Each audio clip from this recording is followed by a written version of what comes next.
What's going on, everybody? Mortem here, this time bringing you my first impressions of Zoria, Age of Shattering, which is a blend of sorts between CRPG and TRPG. I would say it takes mechanics from both, such as the outpost and base building you might be more accustomed to in a TRPG alongside regular old questing and exploration. But before we dive into that, I'm able to bring you this look because I did get a review copy of this title from the game's publisher, Anshar Publishing, though we are a little bit past the embargo date. To dive into it from there, however, I would say my first impression of Zoria is that it takes several hours to get past what I would consider a very bad opening. Once you get a little farther into the game, get to your outpost, start building up your team and messing around with mechanics, it gets better, but the introduction is rough, frankly. Though I do think it's important to mention here at the beginning that this game is more on the indie side of things and is only $25. So I'm willing to put up with some more jankier systems, such as the, I would say, very odd audio cues, especially when characters are talking and the background music is going up and down as they speak their sentences. But let's start from the beginning. Now, first things first, when you click on New Game, you will get to create your own character, which sees you selecting from a bunch of different classes. Each have their own trait ability and resting bonus. The ability usually correlates to exploration in some manner. For instance, there's obstacles only certain characters can get past. And then when you're resting out in the world, each class also has a bonus that they can convey to your party. That said, though, you're going to get plenty of party members that have every class you could want, really, so this isn't the be-all, end-all of choices. From there, the game quickly catches you up on the current story, which is, rather unsurprisingly, a war that was mostly fought to a standstill between two warring factions on the continent of Urim. Very recently, however, one side, the Isrians, have started utilizing necromancy to turn the tide of battle, which they've done successfully, pushing the kingdom of Elion to the brink of collapse, which is where we start in. We are the commander of a recently fallen fortress who's looking to mount a defense, and then things spiral into greater things from there. Now, information-wise, I think the following tutorial, or chapter 1 more or less, does a pretty good job at conveying information of how systems work, but the actual content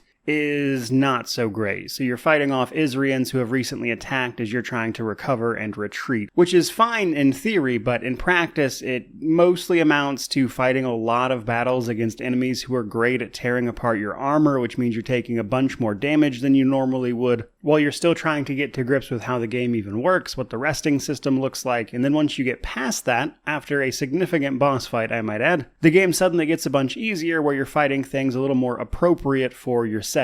So it's a rough introduction to a title. And I would say it probably doesn't help that this game is trying to do a lot of different stuff. For instance, we have an almost Diablo-esque loot system where you're going to be picking up tons of loot that has all sorts of modifiers and everything that you're going to be swapping out pretty regularly. Each class has certain things that they can or cannot equip. There's a crafting system, a resting system, an alchemy system, a cooking system, etc. So there's a lot going on at the same time. But the bulk of Chapter 1 is largely just escaping the initial attack that I mentioned before you start setting up your outpost to manage a counterattack and to get things going more in your favor, let's say. Now, once you get to that outpost, you'll get to do all of the things I just mentioned, but at the same time, you'll be recruiting extra party members, if you will, that can potentially accompany you, that will have all sorts of classes as you upgrade and outfit your outpost, which is where you're going to be administering this adventure from. Now, gameplay-wise, this sees us exploring individual areas, getting into fights, picking up materials, and taking on various quests that we can find. On the combat side of things, we have a turn-based tactical system that's going to see us using our character's class and progression to pick up various skills that then translate to what they can do on the battlefield. However, each character generally only has 2 actions that they can either use to move or attack with.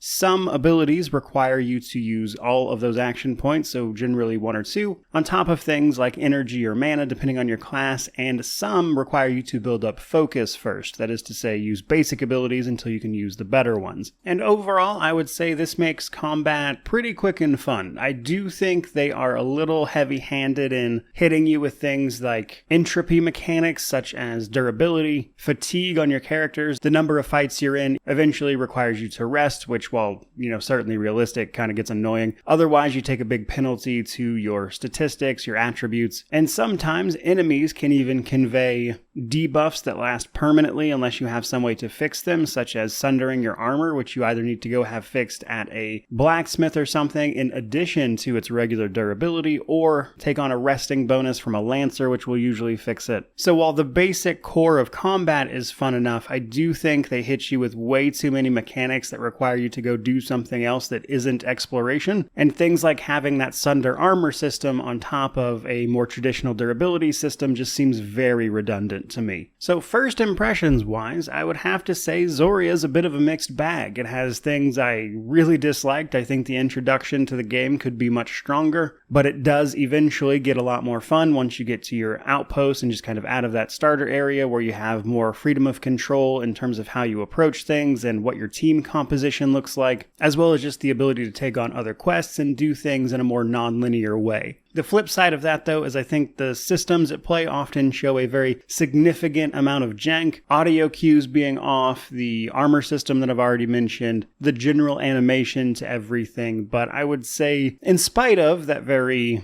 odd opening few hours, it does definitely feel like a game that the developer cared about while making. So, as I move to review this one, which will take me a little bit, I've got 2 reviews going up this weekend, and then this one is next on my list after that. I'll see how I feel about it as the game completely expands and how kind of everything plays out once that I have full reign of the systems and how everything works, because I had a lot more fun once I got out of that opening area. So currently, for first impressions, that's what I've got for you. I hope you enjoyed it. Hope you found it informative. If you're looking forward to the review, do remember to like, comment, subscribe, all that YouTube jazz. I'm not sure exactly how long this one will take me. I'm not even going to be starting it in full until probably like Saturday or so it might be a week or 2 before you see the actual review, but I'm hoping to have it done by next weekend at the latest. In the meantime, though, that's everything I've got for you. Thank you so much for watching. I really do appreciate it. May you wander in wisdom and have an amazing day.